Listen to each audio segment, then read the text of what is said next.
नमस्कार, अस्सलाम वालेकुम, सत श्री अकाल, जय झूलेलाल। मैं हूं जी प्रेम बटलानी और आप देख रहे हैं हालात हाज़रा का प्रोग्राम। हकीकत ये है, इब्तदा में आपसे दरख्वास्त है चैनल ज़रूर सब्सक्राइब करें। नाजरीन, आजकल पाकिस्तान का जो सकाफ़ती मरकज़ है, कल्चरल सेंटर है लाहौर में फैज़ मेला हो रहा है। वहाँ का एक हाल है अल-हमरा, वहाँ पर फैज़ मेला हो रहा है। पिछले साल भी हुआ था और क्योंकि बेसिकली फैज़ अमन फैज़ जो थे वो उर्दू के शायर थे और उर्दू तो हकीकत में हिंदुस्तान की ज़ुबान है, तो हिंदुस्तान से कोई न कोई ज़रूर उसमें शरीक होता रहता है। पिछले साल इस मेले में मुज़फ़्फ़र अली गए थे, हिदायतकार, फ़िल्म साज, मुसन्निफ़, जिसने उमराव जान अदा जैसी कल्ट फिल्म बनाई थी। और इस साल इस मेले में शरीक होने जावेद अख्तर गए हैं। जावेद अख्तर जो मशहूर शायर भी हैं, मुसन्निफ़ भी थे। पहले सलीम के साथ मिलकर कहानियाँ और स्क्रीन प्ले लिखते थे सलीम जावेद के नाम से। तो जावेद अख्तर भी आजकल लाहौर में हैं और कल उन्होंने उसमें एक जादूनामा उन्होंने एक ख़िताब किया और उसमें उन्होंने ज़ुबान के ऊपर ये बात जो है ना, एक किस्म का जो मुग़ालता है, एक गलत इम्प्रेशन है कि कुछ लोग ख़ास तौर पर मानी वो ज़्यादा क्या है, हिंदुस्तान के लोगों को ही उसका मोरद इल्ज़ाम ठहरा रहा था कि कुछ ऐसे उर्दू दान हैं जो कहते हैं कि ये लफ्ज़ नहीं होना चाहिए उर्दू में, और फिर वो उसको उससे निकालने की कोशिश करते हैं, जबकि बकौल उसके कि ज़ुबानें ज़िंदा शख्सियतों की तरह होती हैं और उनका इर्तिका या उनकी इवोल्यूशन वक्त गुज़रने के साथ साथ होती रहती है। इस सिलसिले में उसने ये भी मिसाल दिया कि ऑक्सफोर्ड डिक्शनरी जो है अंग्रेज़ी की, वो हर साल उसमें 25 नए अल्फाज अराउंड, ऐसा नहीं है कि हर साल 25 गिन के करते हैं, मतलब कई नए अल्फाज उसमें जोड़ते हैं और उनको अभी वो खुद इंग्लिश का कहते हैं, जैसे पंडित हो, कर्मा हो या ऐसे जो है, हकीकत में वो हिंदी के अल्फाज हैं, लेकिन वो उस क्योंकि अंग्रेज़ी में बहुत ज़्यादा इस्तेमाल होते हैं तो वो उसे अंग्रेज़ी का बना देते हैं। और वैसे भी कोई भी ज़ुबान इस लिहाज से प्योर या शुद्ध या खालिस तो रहती नहीं है। ख़ुद हम टमाटर, बटाटा यानी आलू जैसे हैं, ये सभी अंग्रेज़ों ने हमसे मुतारिफ़ कराए, तो इन अल्फाज का हमें पता ही बाद में चला। जैसे गिलास है, हम लोग हिंदुस्तान में कटोरे में पानी पिया करते थे, गिलास उन्होंने मुतारिफ़ कराया, तो गिलास जब हमारी ज़ुबान में आ गया तो हमने उसे अपना कहना शुरू किया, जबकि हकीकत में वो अंग्रेज़ी का लफ्ज़ है।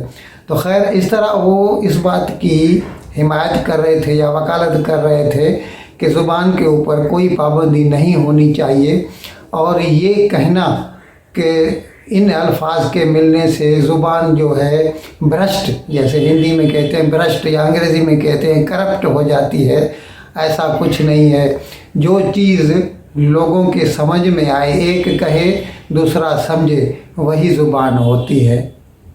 फैज़ साहब ज़ाहिर है कि बेहतरीन थे, तो सबसे ज़्यादा उन्हीं का नाम है। और वहाँ उनकी शायरी उर्दू में भी बेपनाह पढ़ी जाती है और वही शायरी लफ्ज़ ब लफ्ज़ देवनागरी जो कि हिंदी की स्क्रिप्ट है उसमें भी छपती है और बेपनाह बिकती है। इस सिलसिले में उसने एक मिसाल दी जनाब जावेद अख्तर ने। उसने कहा कि 1798 में उन्होंने एक मिसाल दी कि कुरान शरीफ जो मुसलमानों की मुक़द्दस किताब है, उसका उस वक़्त उर्दू में तर्जुमा किया गया था और जनाब शेख अब्दुल कदीर ने इसका तर्जुमा किया था। तो उस वक़्त के मुल्लाओं ने उसके ख़िलाफ़ फतवा जारी किए थे कि इस आदमी ने कुरान शरीफ का तर्जुमा एक काफिरों की ज़ुबान में किया है। अब उस वक़्त उर्दू को, या हकीकत में उस वक़्त उसको हिंदवी भी या हिंदुस्तानी भी कहते थे, तो हिंदुस्तानी में किया है उसने शेख अब्दुल कदीर ने, इसीलिए वो उसके ऊपर इल्ज़ाम लगाया गया था कि वो तो मुसलमान ही नहीं रहा। उस वक़्त ये ज़ुबान काफिरों की ज़ुबान समझी जाती है, जबकि आज लोगों को ये मुगालता है कि उर्दू मुसलमानों की ज़ुबान है, जबकि ऐसा कुछ नहीं है। उर्दू हिंदुस्तान की ज़ुबान है, उर्दू हिंदुस्तान के शुमाली इलाकों की ज़ुबान है, या बुनियादी तौर पर हम कह सकते हैं कि दिल्ली और उसके गर्दो नवाह की ज़ुबान है।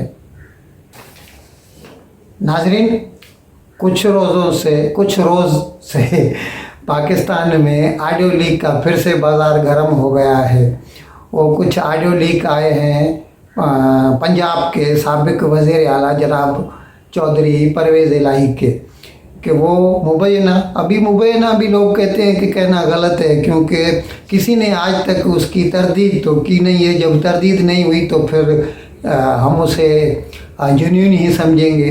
तो उसमें क्या है, चौधरी परवेज़ इलाही सुप्रीम कोर्ट के एक जज मज़ाहिर नकवी से बात कर रहे हैं, मज़ाहिर मुबैना उससे बात कर रहे हैं, और उसे कहते हैं कि वो एक साहब हैं जिनका उनके पास उनका कुछ असिस्टेंट हुआ करता था चौधरी परवेज़ इलाही का, उसका नाम था मोहम्मद खान भट्टी, और उसका करप्शन का केस था 40 करोड़ का।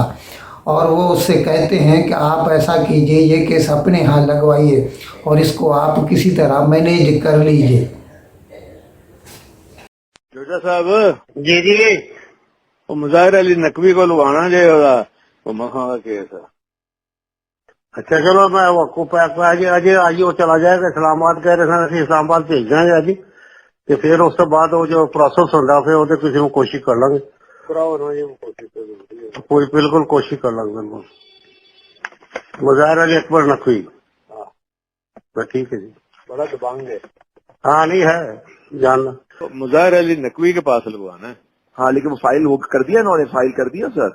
अब फाइल कर दिया, जोजा साहब को पूछ लें वो कर रहा मैं है। जोड़े साहब से मालूम कर, कल भी मेरी बात हुई थी, कल तक तो तैयार नहीं हुआ था, तो मैं चेक कर वो लेता काम ठीक हो जाएगा, वो तो आप जरा कर लेना। वो जी मैं कर लेता हूँ सर, बहुत बेहतर। बड़े किसी को बताना नहीं है, लेकिन मैं सही है, समझ गया सर।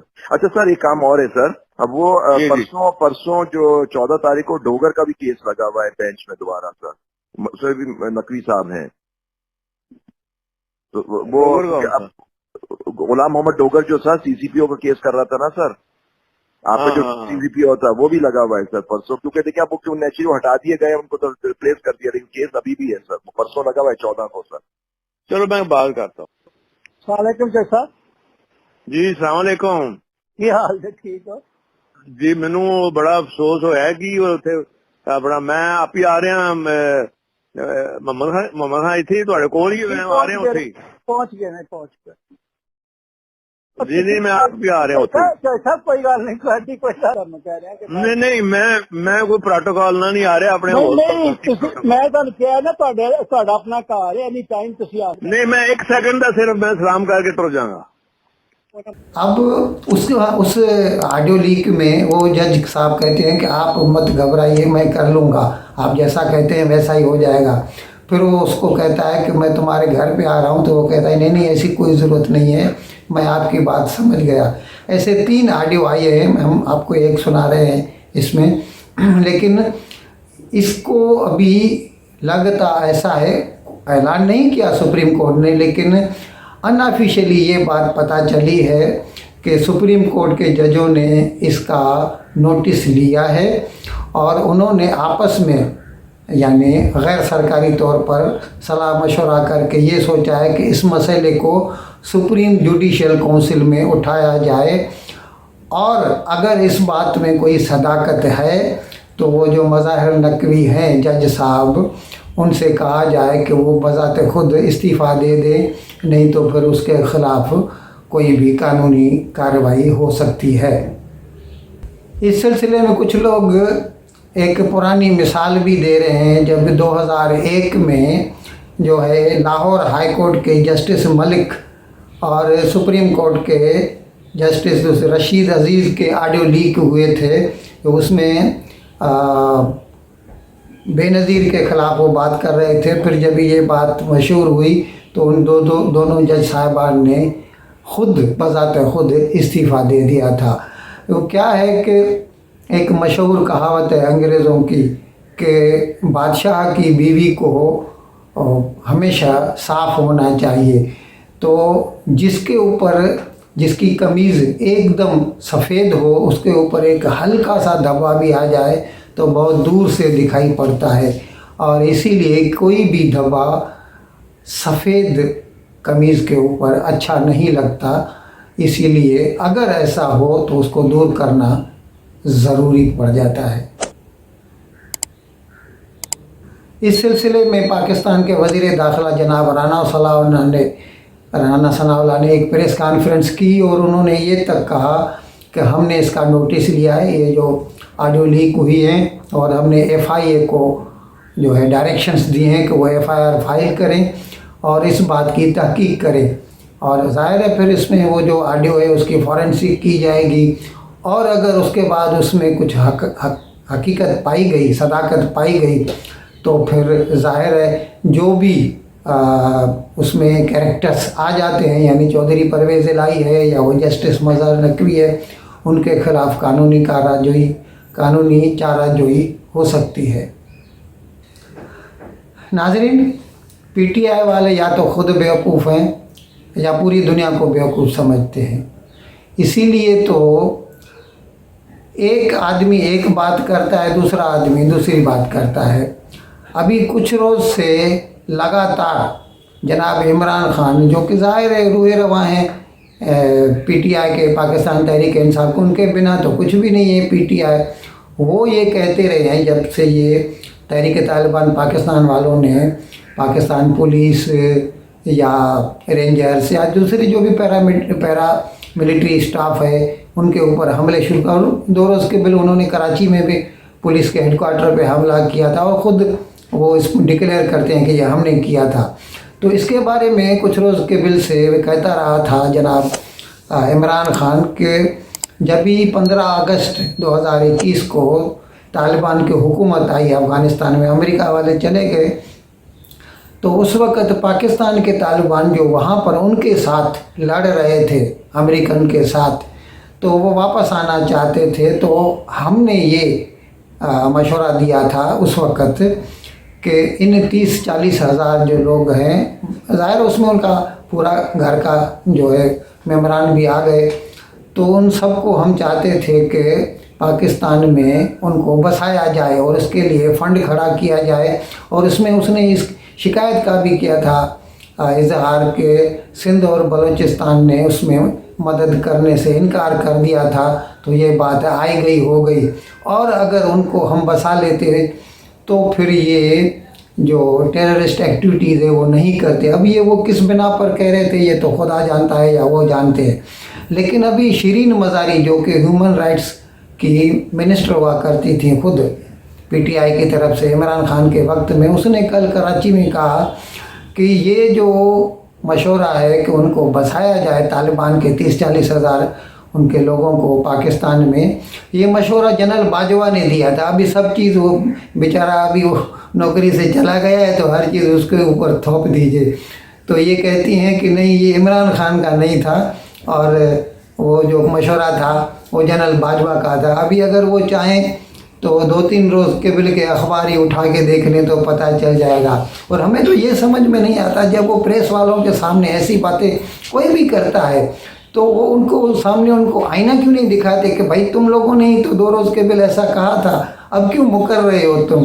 پتہ نہیں کیوں اس وقت ان کی گھگی بن جاتی ہے پاکستان کے پریس والوں کے۔ کبھی ہم نے نہیں دیکھا کہ کسی نے کسی بھی لیڈر کو سامنے آئینہ دکھایا ہو۔ ان الفاظ کے ساتھ میں آج کا پروگرام ختم کرنے کی آپ سے اجازت چاہتا ہوں، لیکن وداعی لینے سے پہلے ایک مرتبہ پھر آپ سے میری درخواست ہے کہ جس کسی صاحب یا صاحبہ نے اب تک ہمارے اس چینل کو سبسکرائب نہیں کیا، ذرائع کرم اس کو جلد سے جلد سبسکرائب کریں، پروگرام کو لائک کریں، شیئر کریں، اور گھنٹی کا بٹن دبانا نہ بھولیں۔ بہت بہت شکریہ۔ خدا حافظ۔